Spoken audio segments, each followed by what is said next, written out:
And this is really where Resolve is just beautiful. This is where the whole program was built around its coloring window, its coloring interface, because it's just so powerful. A lot of stuff that you'll probably be familiar with, and we'll just quickly go through. Don't worry about the stills section too much. It's basically for saving off a grade so that you can reference it later.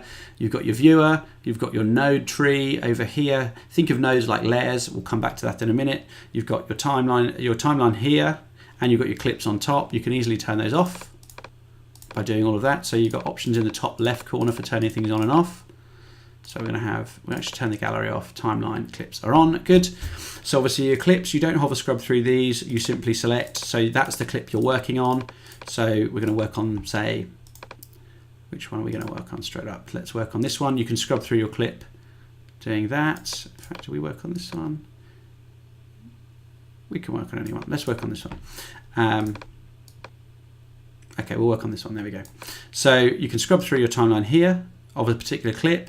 You can scrub through your entire clip here by dragging along here. Beautiful. So again, we're working all the time. We're working really, really quickly. So the bottom layer is essentially where all the controls are involved. These little controls here handle this section.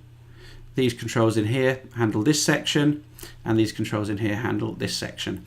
And usually I would like to spread, if you've got two monitors, I definitely recommend spreading Resolve across two monitors. It works really, really well.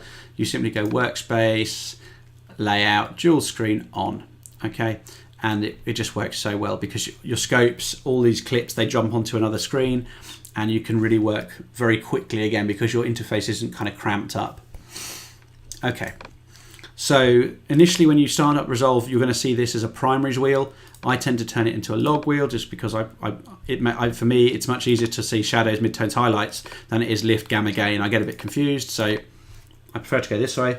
It essentially does the same thing. You've also got some controls along the bottom. Tab number 1, you've got these options along the bottom. Tab number 2, you've got temperature, tint, all these good stuff, shadows, highlights, color boost. That's all down there. Curves in here are also a great way we like to work with our footage. And essentially we're going to dive in now. Now you remember this little option here I'm going to talk about very quickly. So this is actually the camera raw tab. We're going to just click it, and what you'll see is very similar to we saw in the project settings earlier. You've got settings here that relate to how your footage is being seen. So we're using project settings, which we set globally before, decode using project, and you can see Blackmagic Design film, highlight recovery is on, sharpness is off. We don't actually need to touch this now. There might be the odd occasion you maybe want to go back in and fiddle with the sharpness for that clip, or fiddle with the highlights, fiddle with the shadows, whatever. You can do that. I am going to show you another way of dealing with all those things individually, because what's worth noting is if you go here to clip, these things all become available for you to start playing with.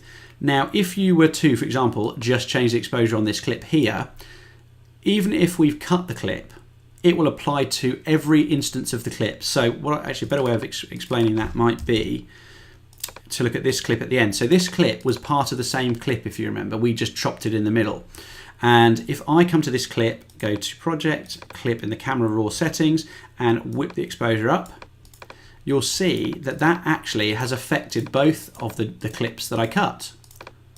Okay, now that might be the case that you want to change this one, but actually not this one. So you've just got to be wary that if you make a change here, it affects the entire clip, even if there's multiple cuts and cut points throughout that clip. So we're just going to undo that. Oh, sorry, not 0. We want to go back to 1. There we go. Actually, it was 0. We'll leave it at 0. Okay, and actually what we'll do is go back to project, and the same for this one here. We're going to go back to project. Because we set that up all at the beginning, we don't need to kind of worry about it too much, as I say, unless there's a particular clip you do want to fiddle with. That's what you can go and do it. Okay, excuse me. So we've got color match. I tend not to use this at all, if I'm honest. Actually, just before I go further, dial back into here, I want to show you if you bring in your footage without doing this little step at the beginning, like we said, if you turn this back, this is how your footage comes in, like something like that. So you can see instantly what's happened is, see these highlights up here? They're completely gone, lost them. And this is more like what the H.264 looks like. And it's pretty miserable, because if you start trying to work with this, you start losing all your highlights. You can't recover. It's very, very hard to recover them. Horrible. So don't want to do that. So let's just get rid of our settings that we did there, and you'll see how much we'll bring back in a minute. If I just turn on highlight recovery, we started to bring something back, but not very much. But if I turn on the Blackmagic design, now look at all this extra information. Beautiful. We want to keep that. So let's go back to our original settings. That's why we set that up early on. That's why we do this. That's why if you've got the raw camera, this is what you'll do with it, because you're missing the point otherwise. This is exactly why you bought the raw camera, because you want to have all this extra detail and this extra ability to really play with your footage. So let me just make sure I'm zoomed back in. Good. And we'll go forward to color match. To be honest, I don't use this panel at all, never really have, but I know there's lots of stuff that you can do. If you're shooting with an X-Rite color checker, you put that up in front of your camera, you can start selecting your colors, and away you go. It'll be instant color levels and it will just be great. But I don't use it very much because, as I said, I'm not a Resolve expert. I just know what I use. So I tend to find that these are the ones I have up most: color wheels and curves. You've then got the RGB mixer if you prefer to work with that. Personally, I don't. And then you've got motion effects. So you've got temporal noise reduction, spatial noise reduction, motion blur, temporal threshold, all this sort of stuff. Some of these you won't have access to because they're only available in the paid version of Resolve, which is £1,000. It's a very, very good system for £1,000. I personally still think it's a great buy. I purely haven't because I don't actually use it that much. And as well as that, as I say, the free version just covers off so much. So back here and we're ready to start editing.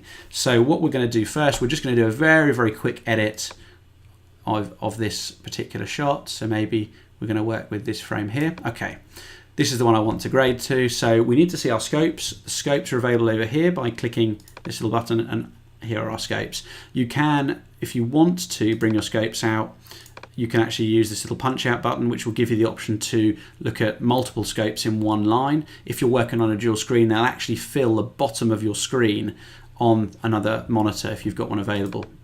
You can make some adjustments to your scopes there, depending on how you like them, whether you want them brighter, whether you want to see more of the sort of graphical or not. Anyway, so there's our basic parade. You've got options of parade, waveform, vector scope, histogram, all the good stuff that you would normally need. We'll start with the waveform, and we're going to start looking at our exposure.